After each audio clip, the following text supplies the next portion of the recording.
কি বললি তুই? আরেকবার বল। হ্যাঁ ঠিকই তো বলেছি। কাজ করার জন্য তুমি আজ পর্যন্ত আমার হাতে ক টাকা তুলে দিয়েছো? পাড়া কিছু টাকা দিয়ে যারা ব্যবসা খুলবো সেই টাকাটাও নেই, এইভাবে কি বাল হবে নাকি? টাকা দিয়ে ব্যবসা করবে? বড় বাল এলো রে। পারোজদার ছেলে, তোকে যে আমি ব্যবসার জন্য টাকা দেবো, তা টাকা নিয়ে তো মালকে উড়িয়ে দিবি। তা কোন ভরসায় তোকে আমি টাকা দেবো শুনে? মাল খেতে যাবো কেন? হ্যাঁ তুমি একবার টাকা দিয়ে দেখো না আমি কি করি। দম থাকলে 50,000 টাকা দাও, আমি একটা ব্যবসা করবো, দেখি কেমন পারো। আচ্ছা যা, আমি যে ভাবি ও কালকের মধ্যে থেকে 50,000 টাকা জোগাড় করে দেবো। তারপর আমিও দেখবো দিনের শেষে তুই কি বাল করে আমার হাতে টাকা তুলে দিস।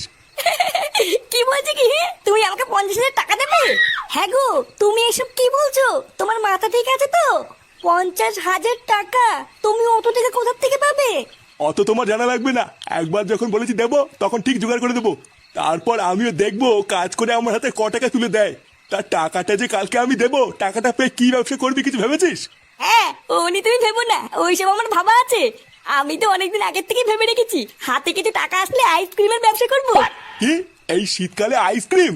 ও বাড়া, আমার বোঝা হয়ে গেছে তোর ব্যবসার গা মারা ছাড়া। গান মারা যাবে কেন? একবার টাকাটা হাতে দিয়ে দেখো না আমি কি করি। ওদার বাল ব্যবসা করে পুরো সাটা চিনে ফেলবো। এইসব কি বলছিস রে ফুটো? তোর বাবা তোকে ব্যবসা করার জন্য 50,000 টাকা দিয়েছে? আরে হ্যাঁ রে মারা হ্যাঁ, তা নাই তোর কি বলছি। আর শুধু তাই না, আমি ব্যবসা করার জন্য নতুন একটা দোকান ভাড়া নিয়েছি। লেওরা, আমি আমার বাপের কাছে চাইলে 5 টাকাও পাই না, আর ফুটোর বাবা ওকে ব্যবসা করার জন্য এত টাকা দিয়ে দিল। এই সবই কপাল রে ফটকে, সবই কপাল। আমরা কি কখনো ভেবেছিলাম যে আমাদের ফুটু একদিন এত বড় একটা ব্যবসা করবে? বলছি ভাই ফুটো, তোর দোকানে আমাকে একটা কাজ নিবি ভাই? তুই তো খুব ভালো করে জানিস আমার ফ্যামিলির কি অবস্থা, আমার একটা কাজের কতটা দরকার। হ্যাঁ রে ফুটো, আমারও না একটা কাজের খুবই দরকার, বুঝলি? লেওড়া ল্যাংচের মতন আমাকে একটু কাজ নিস না ভাই, তাহলে আমার খুবই উপকার হবে।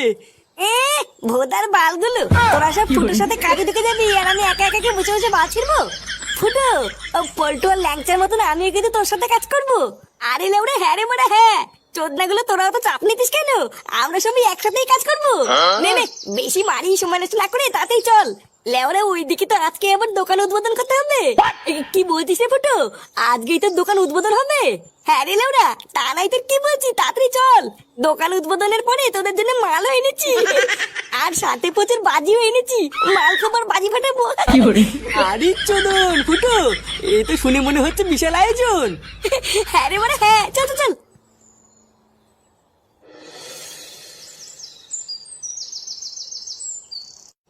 ওম সর্বভূতে ধনন্তরি কাপালিনী সর্বধারী হিং ক্রিং স্বাহা চণ্ডালু চণ্ডাল কালিকায় ব্যবসায় কর্মারায় ছট। ওম শান্তি শান্তি হে। নাও ফুটো বাবা, তোমার দোকানের পুজো সম্পূর্ণ হয়েছে। আমার আশীর্বাদ রইলো, তোমার ব্যবসায় আর কোনো বাধাই আসবে না। মন প্রাণ দিয়ে ব্যবসাটা করবে, আর অনেক বড় হবে, ঠিক আছে? বলছি গুরুদেব, আমার ব্যবসাটা অনেক বড় হবে তো? হ্যাঁ আরে হ্যাঁ গো ফুটু বাবা, আমি তো বললাম তোমার ব্যবসা পুরো ফুলে ফেপে উঠবে। এই নারকেলটাকে দোকানের এক কোনায় রেখে দেবে, আর রোজ ধূপ ধুনো দেবে, ঠিক আছে? আর তাহলেই দেখবে তোমার দোকানে পুরো খরিদ্দারের লাইন পড়ে যাবে।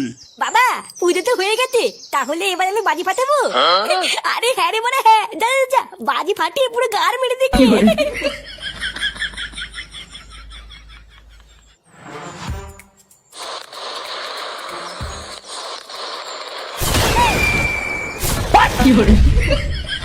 खत्म। Bye bye tata goodbye गया।